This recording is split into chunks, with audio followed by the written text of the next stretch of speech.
Shiur 106, page 99, premier paragraphe. On est d'aberata me inyan a ahava. On va parler maintenant de la hava ve'anafea, ouais, et de la ahava. Alors, ve'akina asimcha ve'anafea mishlosha. Et il y a trois dérivés de cela. Hasimcha, la joie, hadvekut, ouais, d'être collé à Kadosh Baruch Hu, ve'hakina. On va voir qu'est-ce que ça veut dire la kin'a, la jalousie. Veine inyan ahava, c'est quoi l'amour? Ou shei adam choshek, qu'il a envie. C'est en hébreu, il y a plus de mots que envie. Il y a le mot mitave, ça veut dire envie. Cheshek, c'est beaucoup plus fort que mitave. C'est comme quelqu'un, un désir. Il y a l'envie et le désir, voilà. Cheshek, c'est le désir. Ou mitave, et il a envie, mamash, el kirvato idbarach. L'homme, il a envie de vouloir être avec Hachem. Souvent, je raconte cette maasé, parce que les Bachourim, quand ils rencontrent une fille, par exemple, ils ne savent pas ce que ça veut dire aimer. Un Bachour, il n'a jamais vu une fille de sa vie. Qu'est-ce qu'il croit que c'est un poulet? C'est un citron? C'est une fleur? C'est un chat? Donc, comment on sait si on aime quelqu'un? C'est quoi? Qu'est-ce que ça veut dire le sentiment d'aimer? Pour Hachem, quand tu as des enfants, tu sais ce que ça veut dire aimer. Mais le premier sentiment, c'est quoi que le sentiment, il doit avoir envie? Le Rosh Shiva de l'Eko disait toujours au Bachourim, le premier sentiment qu'un Bachour ou une Bachoura, il doit avoir, est-ce que tu as envie d'être avec la personne plus longtemps? Si la personne, quand elle quitte, ah, oh, Hachem, ça dit, celle-là m'a saoulé, j'en peux plus, c'est bon, t'es pas dans le bon shidour. Mais quand tu l'as fini le shidour, t'es pressé du deuxième shidour. Ça, tu as envie de passer plus de temps avec elle, c'est le premier signe de Ahava. C'est ce qu'il dit ici le Ramchal. Le Ramchal, il dit, les signes de Ahavat Hachem, c'est quoi? C'est quand l'homme est avec ce sentiment. Il a le désir et la volonté de se rapprocher d'Akadosh Baruch Hu. Le gars, il vient un jour par jour à la synagogue, ça va, faut pas exagérer. Tu viens à Pessah, Sukkot, comment tu vas venir? Bon, un gars qui vient tous les Shabbats, un gars qui vient tous les jours, un gars qui vient 3 fois par jour, il fait montrer qu'il est avec Akadosh Baruch Hu. Verodef achar kedushato. Et il court d'après la sainteté. Comme un homme, il court avec quelque chose qui est bien. À cause qu'il a une grande envie. Jusqu'à qu'il va mentionner Dieu. Et il va parler de Dieu. C'est marqué dans les livres. Un jour, Rabbi Nathan de Breslev, lui a demandé comment on sait un homme à quel, chez les Hasidim, Satmar, Lubavitch, Bobo, Breslev, comment on sait si une personne à qui elle appartient à la Hasidut? Bon, aujourd'hui, chacun il a inventé un habit, un belge comme ça, un vide. Avant, c'était pas comme ça. Avant, chaque Hasidim s'habillait pareil. Il y avait un habit du juif et tout le juif il s'habillait pareil. Alors, on demandait comment on sait quand un homme il appartient à un certain groupe chassidique. Il lui a dit, Rabbi Nathan, quand tu rentres chez lui à la maison, de qui il parle? Si tu entends que le Rav il parle de Rabbi Limel de Lizinsk, c'est un ami de Rabbi Limeler. Tu entends qu'il parle du Balatania, c'est Chassid Chabad. Quand tu l'entends parler de son rabbi tout le temps, alors c'est d'où il appartient. Pareil, le Ram Khalidi. Un homme, il doit être chassid de Dieu, un minimum. Il doit pas dire Kadosh Baruch Hu, Be'ezrat Hashem, Kadosh Baruch Hu, avec l'aide de Dieu. Mais si l'homme, il mentionne pas une fois Kadosh Baruch Hu, il y a pas longtemps, il y a une histoire avec quelqu'un, en tout cas, qui s'est suicidé. Ils ont demandé à un Rav, qu'est-ce qu'il en pense? Il a dit, regarde, dans tout son livre, il n'a pas écrit une fois non Kadosh Baruch Hu. Il dit, comment c'est possible qu'un homme, il écrit tout un livre, 200 pages, il écrit pas une fois Bezat Hashem une fois? Comment c'est possible? Ça manque à Haïsaran du Yirat Shamayim. Un homme, il doit parler d'Akadosh Baruch Hu. Ve'aesed bedivre Torato, ve'elohuto ilbarach, sha'ashua ve'oneg mamash. Et l'homme, il a envie d'avoir du plaisir. C'est comme un jeu. Il parle de Torah. Il est heureux de la Torah. Mamash, c'est un plaisir. Chapteran, Chachamim, il dit, la Torah, c'est comme l'eau. Et les poissons. Les poissons, ils vivent dans l'eau. Et pourtant, quand il pleut, les poissons, ils viennent à la surface pour prendre encore une goutte d'eau. Mais tu vis dans l'eau. Mais encore une goutte qui n'était pas à moi, je vais la prendre. Pareil, un homme est à la Torah, encore un Haïd de Torah, encore un Yesod, encore un Mahamar, encore Chapteran quelque chose. Kemi sheoev et eshet neurav. Il dit le Ramchal, à quoi il compare cela? Comme je vous ai dit, la première femme. Un homme, il doit savoir que un homme et une femme, les deux, ils doivent savoir que le premier amour s'appelle eshet neurav. C'est quelque chose qui est unique dans le monde. Il n'y a pas une imagination de comprendre qu'est-ce que ça veut dire eshet neurav. Le Baal Shem Tov, il a demandé une fois, il a fait Shaelet Chalom, pourquoi il n'est pas devenu un ange? Pourquoi il n'a pas mérité de devenir comme Eliyahu Hanavi, de monter Bashamaim, Beguf Unshama, avec le corps et avec l'âme? Et ils lui ont répondu parce que sa femme, sa première femme a été morte. Si sa première femme était encore vivante, alors il aurait pu être zoché à devenir un malach. Comme c'est qu'a dit le Baal Shem Tov. L'homme, il doit savoir, le Chinuch, il dit, pourquoi un Kohen Gadol, il peut pas prendre une femme divorcée ou une femme almana? Il dit parce qu'une femme, elle ne se connecte qu'avec son premier mari, que son premier amour. Et après ça, la tête, elle n'est pas avec lui. Donc le Kohen Gadol, qui doit servir à Kadosh Baruch Hu, vous imaginez, c'est de se sentir aimé à 100%.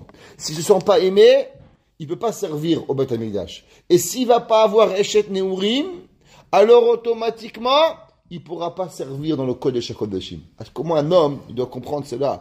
Combien c'est important, la ahava de son mari, la ahava de sa femme. C'est pas là, nous on n'est pas les, on essaye première femme, deuxième femme, troisième femme, ouais, ça va, les sixième mariage, ouais, on va être mekayem des mitzvot. Il y en a qui font 7-8 mariages, ils sont mekayem des mitzvot à chaque fois. C'est pas ça la Torah.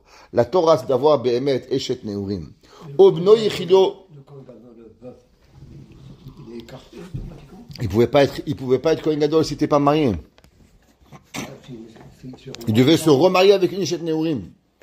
Oh, Beno Yichido, un homme qui a un fils unique, Ahava Chazaka, un père qui a un fils unique, toute sa vie c'est son fils. Toute sa vie c'est ça. À qui il travaille, une maison, une voiture, à qui il donne, c'est son fils. Il n'y a pas son fils, il n'y a rien, il n'y a pas de raison de vivre. Asher Afula Dibour, bam, Yelonachavetanou. Même, il dit le Ramchal, quand le fils dit comment ça va, j'ai mal aux pieds, le père il veut tout savoir. Pourquoi il veut tout savoir? Parce qu'il n'a qu'un fils. Alors il veut savoir le dernier détail, comment va ton coupon, comment vont tes cheveux, comment va ta voiture, pourquoi? C'est son fils Yechidi. Alors il n'y a qu'avec lui qui vit. Sa vie, elle dépend de lui. Ou Kinyan Katouv, Kimide Dabribo Zachor Eskeren Od. C'est marqué dans Yirmiyah, qu'en parlant de lui, alors, Hazak, alors on va se souvenir de qui on parle. Avraham Avinu, il avait un fils, Yitzhak, ouais, il voulait tout savoir. Veni Vadaï. Shemi Sheohev et Boro, tout celui qui aime Akadosh Baruch Hu, Ahava Amitit, un vrai amour. Comme on dit souvent, pas seulement ce que tu dis, il faut faire aussi ce que tu penses. Comme quelqu'un un jour, il a dit, les gens, ils parlent beaucoup de la planète. Ils veulent tous sauver la planète. Tov. Alors ils disent, il faut faire. Mais est-ce qu'ils s'empêchent un plaisir pour sauver la planète? Tachlis. Les gens, ils parlent. Ouais, il faut faire pour... Est-ce que tu as changé dans ton avis une seule chose pour la planète? Est-ce que tu prends plus le bus? Les masses, qu'est-ce que les gens, ils veulent? Que le bus soit électrique, que la voiture soit électrique. Mais ils veulent pas changer rien. Les Havdil, Ben Meav et les Fédélot, c'est pareil. Les gens, ils parlent beaucoup de Ahavat Hashem. Ils parlent. Ok, maintenant, qu'est-ce que tu fais avec Ahavat Hashem? Explique-moi comment. Est-ce qu'un jour, tu es dans ton lit, à 5 heures du matin, tu dis, tu sais quoi, Hashem, je t'aime tellement, je vais aller dans le pendant 3 heures étudier? Est-ce que Kadosh Baruch Hu, tu sais quoi, j'ai 2 semaines de vacances, je vais prendre 4 jours, je vais au collège, tu te reviens. C'est ça, Ahavat Hashem. Une pièce de Ahavat Hashem. Un homme, il est avec sa femme, il dit, chérie, viens, on va en vacances, toi et moi. Parce qu'il aime sa femme. Il dit, enfant, viens, on va vous prendre en venant à Walt Disney, à, je sais pas moi, à quel parc d'attractions. Parce que c'est ça, parce qu'il aime ses enfants. Comment nous on aime Hachem? Qu'est-ce qu'on fait tarif pour Akadosh Baruch Hu? Qu'est-ce qu'on est prêt à faire, Behemet, pour Akadosh Baruch Hu? Les Shum Ta'am Shebolam, ouais, Loyi Aniach Avodato, les Shum Ta'am Shebaolam. L'homme, il devrait être capable de lui dire, regarde, je donne $1 million maintenant, on va pas étudier. Bah, ça va pas ou quoi? L'homme, il devrait être prêt à ne pas être mévaté rien. Avodat Hashem, on raconte que Rabbi Zusha d'Anipoli, un jour Rabbi Zusha, il est parti des mois et des mois de Sukkot à Pessah. Il est parti et il travaillait, il avait ramassé une grosse somme d'argent. Alors il marchait, il revenait à la maison en calèche. Alors à un moment, les chevaux sont fatigués. Alors le cocher, il a dit, ok, on va arrêter un petit peu, une demi-heure, tant que les chevaux, ils se reposent. Imaginez-vous les chevaux avec la neige comme à Montréal, ils étaient fatigués. Alors Abdoucha, il est descendu, il s'est assis sur une chaise. On s'assoit sur une chaise, il dit, on y va. Et dès qu'il se lève, le titit, il s'est mis sous la chaise, crac, le titit, il s'est déchiré. Alors Abdoucha a dit au cocher, je te donne un rouble, tu vas à la ville. Il dit non, 10 roubles, non. Il a dit, ok, je te donne tout ce que j'ai. Il avait la parnassa de toute l'année. Et il lui a donné. Alors, il lui a dit, mais pourquoi tu fais cela? Il dit, parce que de ma vie, j'ai jamais marché Arba Amot sans talet katan. Comment moi, je vais marcher maintenant Arba Amot sans tzitzit? Je suis prêt à tout faire pour ne pas être mevatel cette mitzvah.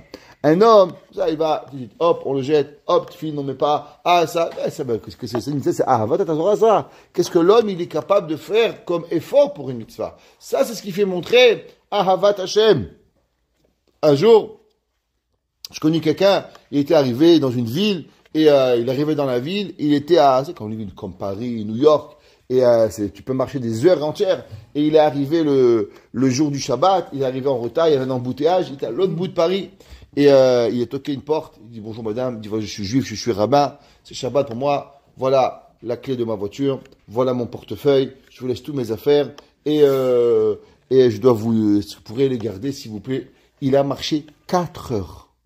D'un côté de Paris, à l'autre bout de Paris. 4 heures à pied. Il est arrivé chez lui, il était comme minuit du soir. Qu'est-ce qui se passe? Il était bloqué dans un embouteillage.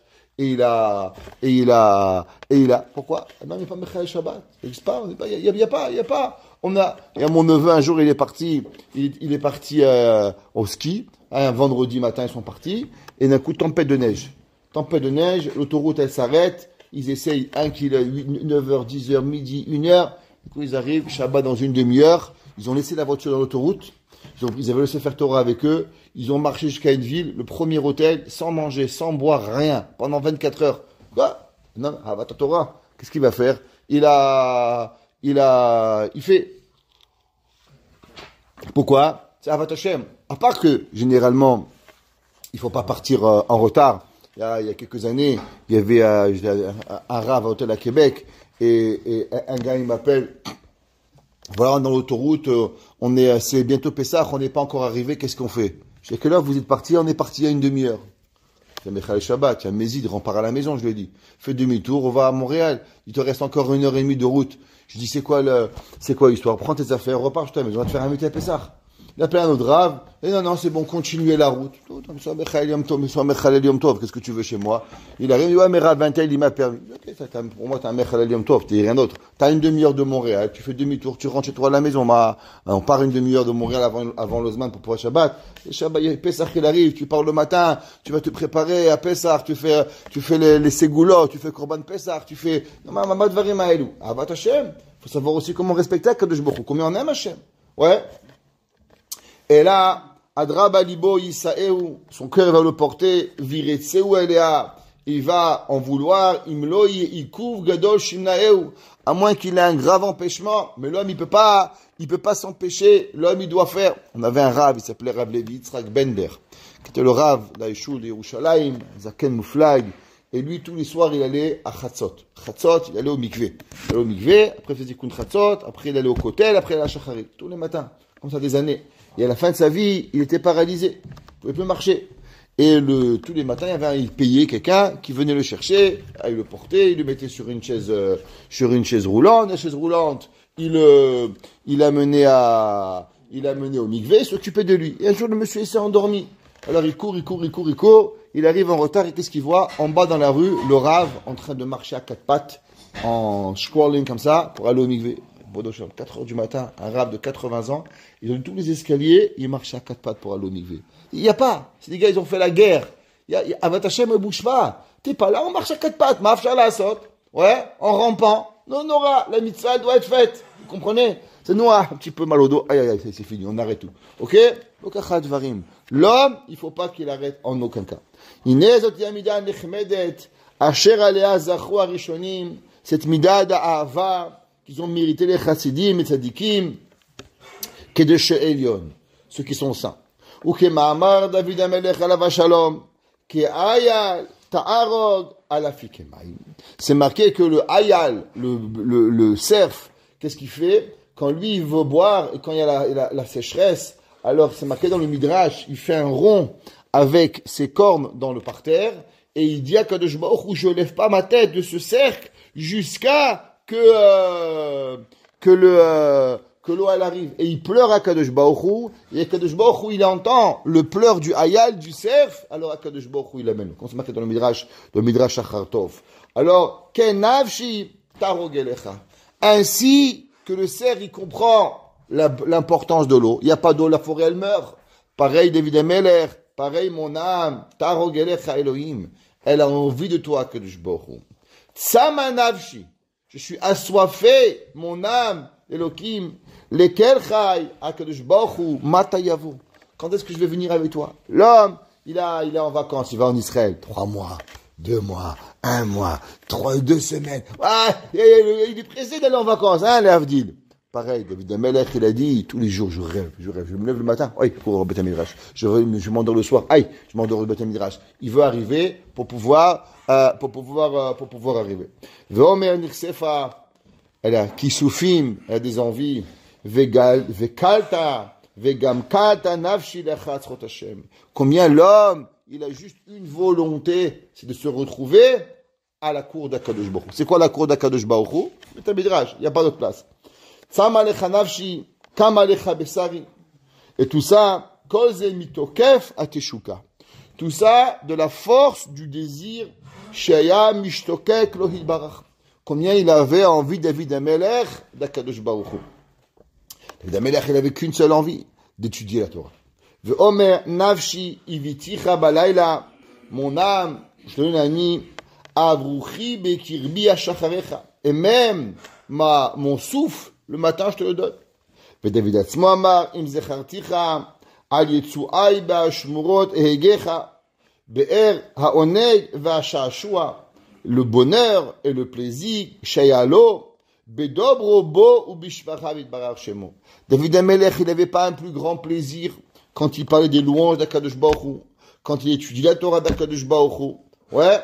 Ve'amar ve'eshta'asha bemitzotecha asher ahavti. David Amelech, il dit, j'ai joué avec tes mitzvot que j'ai aimé. C'est comme un jeu, comme un homme il joue au puzzle, comme un homme il joue aux échecs, il adore, il a encore une partie d'échecs. Allez, comme un enfant, tu le mets avec des Playmobil, ouais, pendant 20 heures, tu l'oublies, ni il mange, ni il boit, ni il dort, ni il va à l'école, il est avec ses Playmobil. On raconte que le mashgiach de Pognovitch, il disait à un enfant, il prend un jeu, et il prend avec un bout de bois, et il joue qu'il a un avion, il dit souvent le père il vient, il prend le bout de bois, il dit, hey, il le jette, il dit c'est bon, on va manger. Il dit, il comprend pas le qu'il coule. Un enfant, tu lui as détruit un Boeing 747. Dans son chalom, dans son rêve, c'est son Boeing, c'est à lui, il est pilote d'avion. Les Havdil, pareil. L'homme, il aime jouer. Avec quoi il aime jouer? Allez, avec un Reb Chaim, un Reb Kiba Eger, avec un Shach, avec un Taz, avec une Svara, avec un Ma'amar de Abaye, un Ma'amar de Shmuel. Il a envie d'avoir, il sait exactement comment ça fonctionne, pourquoi, comment. Souvent, les gens ils demandent, Rabbi, comment on peut être Mechadesh des Svarot?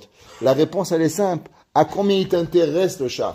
À combien t'intéresse le Taz? À combien t'intéresse le Rashi? À combien t'intéresse le Tosfot?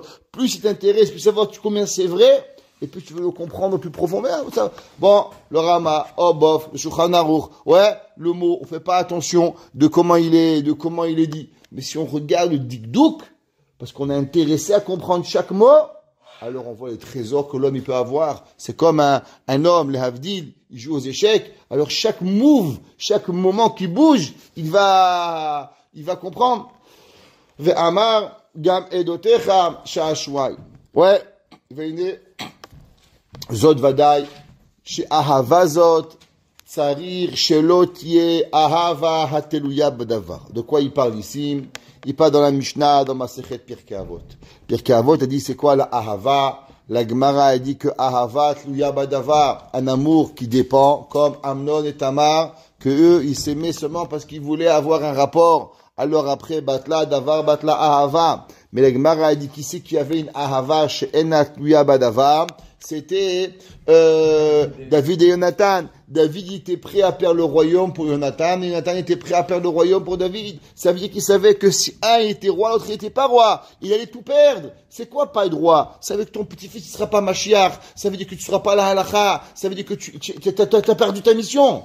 Mais si c'est Ratzon d'Akadosh Baruch Hu, je suis mevater tout pour mon ami. Ça c'est Ahava she'enat yabadava. Dainu, sheyehav et aborei barach. L'homme, il doit aimer Hachem, al shemetiv alav. Parce que l'homme, il y réfléchit le matin, il dit, Hachem, je vais à Shacharit, hein, tu me fais pas avoir des PV aujourd'hui. Je fais à Shacharit, tu me fais un bon geschäft. Non. Je t'aime, Hachem. Que tu me fais un mauvais, que tu me fais un bon, pas grave. Tu me fais respirer. Je marche, je bois, je dors, j'entends, je peux étudier la Torah, la Kadosh Baruch Hu. Ça vaut la peine. C'est marqué dans les Sfarim Akdoshim qu'un homme, il vaut la peine de vivre toute une vie pour dire un Amen. Ça vaut la peine une Neshama qu'elle descend sur terre pour dire un Amen. Il y avait un jour un Rav, il est parti voir le Chafetz Chaim. Il a dit, Rabbi, j'ai un syndrome. Ça s'appelle le syndrome du Chompish. Vous connaissez le syndrome du Chompish? Les rabbins, ils connaissent ça. Dès que le Rav, il parle, ok, ça s'appelle le syndrome du Chompish. Toutes les synagogues, le meilleur somnifère, le Rav, il se lève à parler. Dès qu'il commence à parler, tout le monde dort. Ça s'appelle le syndrome du Chompish. Alors, il est parti voir le Chafetz Chaim. Il a dit, Rabbi, voilà, 2 fois par semaine, je fais un shiur d'1 heure, et 80% des gens qui viennent, ils ont le syndrome du Chompish. J'ai envie d'arrêter le shiur, ça sert à rien. Pourquoi je me tue? J'ai qu'à prendre les 2 avrichim, les 2 personnes, j'ai dit avec eux, c'est fini. À quoi ça sert que je fais un shiur? Je me prépare et tout, et je fais juste une chose, je les endors. Alors, il a dit le Chafetz Chaim, que Behemet, un homme, il peut venir sur terre juste pour s'empêcher 1 seconde de ne pas dire la shonara. Si un homme, il vient et il peut dire un la shonara, et il s'empêche de dire la shonara, machizim alav shu tzadik gamour. On lui dit au shamaïm qu'il est un tzadik. Il dit, est-ce que tu sais que grâce à toi, ces gens-là, pendant 2 heures par semaine, au moins ils parlent pas. Il dit, c'est vrai qu'ils s'endorment, mais il en reste que grâce au shiur Torah, ils font shmirat adibour. Il dit, ça vaut la peine de continuer le shiur pour les empêcher de pouvoir parler. Côté de Chafetz Chaim. Il dit, c'est vrai. Il dit, ils sont pas encore au niveau de comprendre, mais Behemet, tu les as empêchés de dire la shonara. Le Harizal, c'est connu, comme ça que le Rachash aussi. Il faisait, le Harizal, dès qu'il commençait à parler, il avait 3 groupes. Les premiers, dès qu'ils commençaient à parler, dès qu'il est un petit peu profond, les gens, le Chompish, ils s'endormaient. Après le 2e niveau, le 2e partie du shiur, ils s'endormaient. Et le 3e, c'est vraiment les Yesodim qui... Le Bet Yosef, faut savoir, Rabbi Yosef Karo, ouais, le grand Shulchan Aruch, il arrivait au shiur du Harizal, dès qu'il commençait à parler Kabbalah, il s'endormait. Et il lui a demandé au Harizal, pourquoi j'ai le syndrome du Chompish? Pourquoi dès que tu parles, Rabbi, je m'endors? Il lui a dit, parce que ta tête, elle doit connaître que la halacha. Elle doit pas connaître la Kabbalah. Malgré qu'il connaissait le Zohar, mais toi, tu dois écrire le Shulchan Aruch, al-pi halacha, pas al-pi Kabbalah. Et pour ne pas que tu mélanges la Kabbalah dans la halacha, alors, dès que je parle de Kabbalah, tu as le syndrome du Chompish et tu t'endors. Incroyable. Imaginez-vous le Bet Yosef, Rabbi Yosef Karo, qu'on a choisi dans le Shamaïm. Comment il était désespéré. Il rentrait au shiur, Chompish. Ouais, c'est non, mais le Rachash aussi. Le Rachash, donnait shiur, Rabbi Sham Sharab, il y a tout le monde. Et on lui a demandé, Rabbi, comment tu n'as pas peur que les gens ils vont écouter la Kabbalah, ils sont pas réouïm? Il dit, moi, mes Kuban, il est betaba, j'ai une Kabbalah de mon père, que moi, ma Torah, elle est émet. Et que tout celui qui peut pas écouter, alors il y a le syndrome du Chompish. Et dès que je parle, celui qui est pas à Yesod, il s'endort. Tout de suite. Et moi, je peux continuer mon shiur. Et à la fin, personne n'a écouté ce qu'il doit pas écouter. Ok? Donc, ça fait partie aussi, par les gens, ils pensent que le rabbin qui est pas intéressant. Souvent, c'est parce que eux-mêmes, ils sont pas réouïm à écouter le Yesod du Rav. C'est pour ça qu'ils s'endorment. Encore une fois, on peut critiquer le Rav, ou bien, on peut comprendre que nous, on n'est pas zoché à écouter la chose. Les Juifs sont toujours à critiquer le Rav. C'est pas intéressant, ils racontent pas. Non, Maëv Charla Asod, peut-être que c'est pas toi qui a le Chafetz Chaim à la fin de sa vie. Le dernier Rosh Hashanah, qui avait le Chafetz Chaim en Tavresh Tzadike. Le Chafetz Chaim il niftar en Elul, Tavresh Tzadik Gimel en 33. Alors, en Tavresh Tzadik Gimel, le Rosh Hashanah, Rabbi Khan Wasserman, il est parti voir le Chafetz Chaim. Et quand il est parti voir le Chafetz Chaim, alors il a écouté, elle était là-bas avec un autre Rav. Rabbi Hanan était déjà un Rosh Shiva, il avait 50 ans déjà. Et il a écouté, alors il lui a dit, le Rosh Shiva, il a répété exactement la même chose. Il lui a dit non, il a rajouté 17 mots, le Chafetz Chaim. Rabbi Khan Wasserman, il comptait les mots que le Chafetz Chaim il disait. Il lui a dit, il a rajouté 17 mots par rapport à l'année dernière. Rabbi Chanan, il comptait les mots. Vous imaginez ça? Chafetz Chaim, il comptait chaque mot. Un mot, deux mots. Il dit, écoutez, il a dit tant de mots, il a rajouté 17 mots. Ayakeda, il a guia pour rajouter 17 mots qu'il y avait du Chafetz Chaim. Combien le Chafetz Chaim, Torah, Tachem, c'est Emet, Amitou Shel Davar. Et le Rabbi Chanan, il tremblait devant le Chafetz Chaim. Comment? Moro Verabo, comme il n'y avait pas. Rabbi Chanan, on a Geonim. Là, on a fait une sougia, on a fait un Rabbi Chanan. Toute la sougia, elle est métérès Rabbi Chanan. Rabbi Chaim, il ramène un ça du Rabbi Chanan. C'est tellement profond, on comprend même pas la profondeur de Rabbi Chanan. Et il comptait comme un enfant les mots du Chafetz Chaim. Comment un homme, il peut compter les mots? C'est parce qu'il aime. Chaque chose, c'est comme un diamant, c'est comme un trésor. À combien tu aimes Akadosh Baruch Hu? Tam, nounou. Allez, encore un CD jusqu'on me voit pas, je ne dictate pour arriver à l'heure, j'arrive en retard. C'est pas ça. C'est pas comme ça qu'on crée une bonne personne. Ouais. Hashem etiv alav, ou ma'ashiro, Hashem nous rend riche, ou ma'atzliach oto, Yakadosh Baruch Hu, il a de la tzlacha. Et là, ke'avat haben et aviv. Aujourd'hui, on comprend pas ça, parce que les enfants, ils aiment plus leurs parents. Mais il y avait un jour, un moment dans la vie, où les gens, ils adoraient leurs parents. Ils étaient prêts à sacrifier leur temps. Avant, on avait des garçons et des filles, quand leurs parents étaient mariés, et puis ils étaient pas mariés, ils pouvaient rester jeunes filles, jeunes hommes des années, pour pouvoir s'occuper de leurs parents, donner leur vie. Ça n'existait pas. La hava qu'un père, un fils, il avait, la gamin Rabbi Tarfon, il mettait les mains par terre pour faire marcher sa mère. Aujourd'hui, les gens, ils connaissent plus ce que c'est hava ta'ourim. Aujourd'hui, le monde de la société, elle est, aïe, moi, et comment, moi et moi. On a détruit la société avec l'égoïsme. Mais un jour, quand on parlait d'amour d'un enfant, il comprenait. Aujourd'hui, on comprend pas. Chez Ahavat Tiv'it Mamash, c'est un amour qui est naturel. Chez Tivo Machicho, que la nature, elle oblige. Vekofeu, et elle oblige. Kema Marakatov, Alo ou Avicha Kanecha. La Torah dit, mais c'est ton père. Le Ramchal dit que l'amour d'un enfant à son père, c'est naturel. Si un homme, il aime pas, alors c'est pas naturel. C'est marqué dans les Sfarim Akdoshim. Comme David Amelech, il a écrit un mizmor quand il est mort, quand il a Avshalom, il a voulu tuer son père. La Natziach, ouais, mizmor David, bifne Avshalom beno. Bevocho mipne Avshalom beno. Le chant de David au moment où Avshalom, il s'est sauvé de son fils Avshalom. Il demande, la Gemara, Chazal, il demande, pourquoi c'est marqué mizmor et David? Kina et David mi be'ele. On aurait dû dire Kina. On aurait dû dire une lamentation. Qu'est-ce que ça veut dire mizmor de David? Pas des tiroutim. Un des tirout, c'est marqué que David Amelech, il a dit, un père, c'est un père. Un enfant, il doit aimer son père. Comment c'est possible qu'un enfant, il veut tuer son père? C'est la chose la plus débile qu'on peut penser. Un homme, il veut tuer son père. Le premier qui a inventé qu'un fils, il veut tuer son père, c'est Freud. Freud, il a inventé une histoire, le totem du père, que l'enfant, il veut tuer son père. C'est Freud qui a créé la psychologie et la psychiatrie moderne, que l'homme, il veut tuer le père. C'est Freud qui l'a inventé. Mais jusqu'à Freud, personne n'avait osé dire une idée pareille, qu'on doit parler de mal de son père. C'est Freud qui a inventé que tous tes problèmes, c'est ton père et ta mère et ton frère. En un mot, il a tué le père. Freud. Pourquoi? Il s'est rebellé contre Akadosh Baruch Hu Be'emet. Mais il en reste, c'est que l'homme... des bêtises, bien sûr, c'est des bêtises, Freud. Qu'est-ce que c'est? À part Freud, il peut inventer par des bêtises, rien d'autre. Mais il en reste, c'est que l'homme, il doit avoir la Ahavat Hashem, avoir la Ahava de son père. L'homme, il doit vivre avec Akadosh Baruch Hu. C'est pas possible. L'homme, il doit être avec Hashem. S'il n'y a pas son papa qui est là avec lui, c'est impossible de pouvoir y arriver. Il a dit David Amelech, si mon fils, il veut me tuer, c'est certain que ça vient d'Akadosh Baruch Hu. Pourquoi? Parce que naturellement, un enfant ne peut pas vouloir tuer son père. Et si maintenant mon fils il s'est levé pour me tuer, ça veut dire que c'est une punition d'Akadosh Baruch Hu. Les David mizmor beno. Parce que c'est impossible que c'est pas ratson d'Akadosh Baruch Hu. Parce qu'al piteva, on peut pas laisser faire une chose pareille. C'est ça qu'ils disent.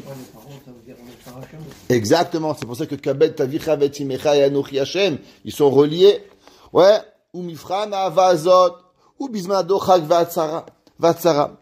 Et comment on voit, au moment où c'est difficile, un homme, pour aller à la yeshiva, il lui faut la voiture, il lui faut ci, il lui faut là. Ça, c'est une chose. Il y a des gens qui vont à la yeshiva sans voiture, sans ci, sans là, Il faut qu'il ait la carte de crédit ouverte du papa, qu'il va 14 fois au restaurant par semaine, sinon il va pas à la yeshiva. C'est pas émettre. L'homme, il doit aller à la Torah, il doit aller étudier. Il y a pas qu'il y a le costume, il y a pas qu'il y a les pantalons, il y a pas qu'il y a les chaussures. La yeshiva, il y avait des rabbanim, il y avait des yeshivot en Lituanie, à Novardok. Il raconte que chez Novardok, il y avait une paire de chaussures à l'entrée de la yeshiva avec une veste. Tous les bachourim étaient en chemise et en pantalon sans chaussures.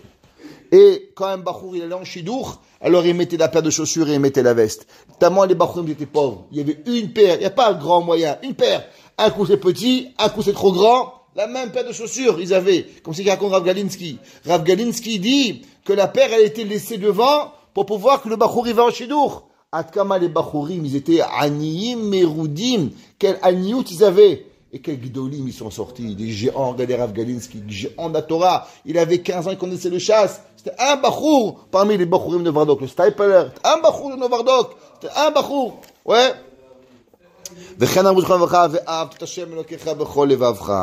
De tout ton cœur,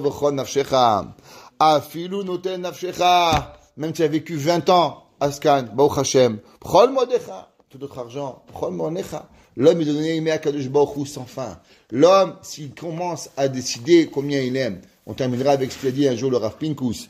Le Rav Pinkus, quelqu'un lui a demandé, Rabbi, ouais, il lui a demandé, pourquoi tu aimes ta femme? Alors il lui a dit, j'aime ma femme à cause, ben c'est bon, tu peux aller divorcer. Il dit, Rabbi, pourquoi? Il dit, parce qu'un homme qui donne une raison pourquoi il aime sa femme, c'est qu'il n'aime pas sa femme. Il dit, un homme, il doit aimer sa femme, il n'y a pas de raison. Parce qu'elle est chelek me'atzmo, elle est une partie de lui. Il n'y a pas une raison pourquoi tu aimes ta main gauche, il n'y a pas une raison pourquoi tu aimes ton pied, c'est ton pied. Pourquoi tu aimes ta femme, c'est ma femme. Il n'y a pas une raison, parce qu'elle est belle, parce qu'elle est grande, parce qu'elle a un petit nez, parce qu'elle a des grandes oreilles. C'est quoi ça? Ce chaperon rouge? Ouais, c'est pas comme ça. Pareil à Kadosh Baruch Hu. L'homme, il doit aimer Hachem, pas parce qu'il y a ni de l'argent, ni parce qu'il y a rien. On doit aimer Hachem de la ahava pour la ahava. Ahava, point ahava. Ouais, ça c'est la raison pourquoi on aime Kadosh Baruch Hu. Amen ve amen.